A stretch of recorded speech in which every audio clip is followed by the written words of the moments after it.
नागपूरच्या विमानतळावर आता यापुढे समोसा कचोरी मिळणार नाही आहे. म्हणजे तुम्ही जर नागपूरला असाल, विमानतळावर असाल आणि तुम्हाला समोसा किंवा कचोरी खाण्याची इच्छा झाली तर ती आता इच्छा पूर्ण होणार नाही. याचं कारण असं की जो कमर्शियल गॅस सिलेंडर आहे तो आता संपण्यावर आलेला आहे, जवळपास संपलेला आहे असं आपण म्हणू शकतो. त्यामुळे आता इथे जे आपल्याला समोसा दिसतोय हा आत्ता तयार झालेला समोसा आहे. कचोरी आणि बाकी आलू बोंडा वगैरे जो विषय आहे आता हे शेवटचे आहेत, यानंतर हे दिसणार नाही. आणि कमर्शियल सिलेंडर मिळत नाही आहे, कमर्शियल सिलेंडरवरती बंदी आहे. आणि त्यामुळे आता आपण पाहू शकतो की इथे जी तयारी आहे ती तयारी करण्यात आलेली आहे. पर्यायी व्यवस्था म्हणजे इंडक्शन. त्यामुळे आता इंडक्शनवर जो चहा आहे तो मिळणार आहे आपल्याला.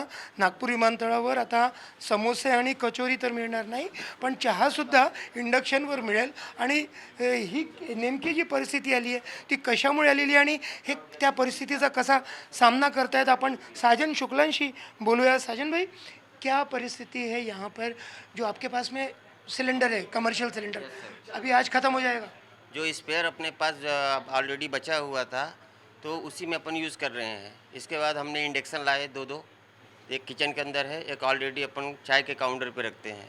तो अब इसमें कुछ चीज़ें तो नहीं मिल पाएंगी, समोसा कचौरी तो मुश्किल है उस पर बनाना, शायद पोहा बना लेंगे आप?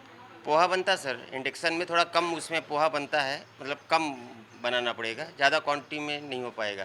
तो जो वो खाने वाले आएंगे, चाहने वाले, मतलब समोसा और कचौरी को चाहने वाले, उनको कैसे समझाएंगे? उनको बराबर, मतलब अपन ऑलरेडी जो पुराने सिलेंडर हैं, बड़ी बड़ी भट्टियाँ मतलब सिलेंडर हैं, तो अभी कम उसमें यूज़ कर रहे हैं। लेकिन वो तो आज ख़त्म हो जाएगा ना, तो उनको एक समझाना पड़ेगा, एक समझाना दिन में नहीं होता ना सर, कम से कम एक हफ्ते लगते हैं। कमर्शियल अपन सिलेंडर लेते हैं ना, छोटे वाले नहीं यूज़ लेकिन करते। अब चूंकि कमर्शियल सिलेंडर नहीं मिलेगा इसके बाद, अब क्या करेंगे? तो अपन यही इंडक्शन से इंडक्शन से काम चलाएंगे, दो दो इंडक्शन बढ़ा देंगे, उसमें पुलाव बन जाता है, पराठे बन जाते हैं।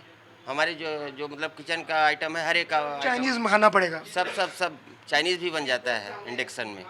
अपने को कोई प्रॉब्लम नहीं अगर इंडक्शन यूज़ कर रहे हैं तो। त्यामुळे आता कमर्शियल सिलेंडर तर मिळणार नाही आहे, पण तरीही आशा सोडलेली नाही आहे.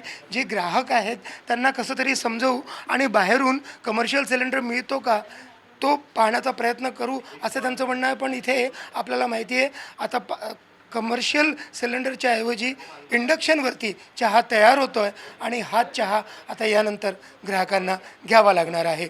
व्हिडिओ जर्नलिस्ट विनय शुक्लासोबत संजय तिवारी, NDTV मराठी, नागपूर.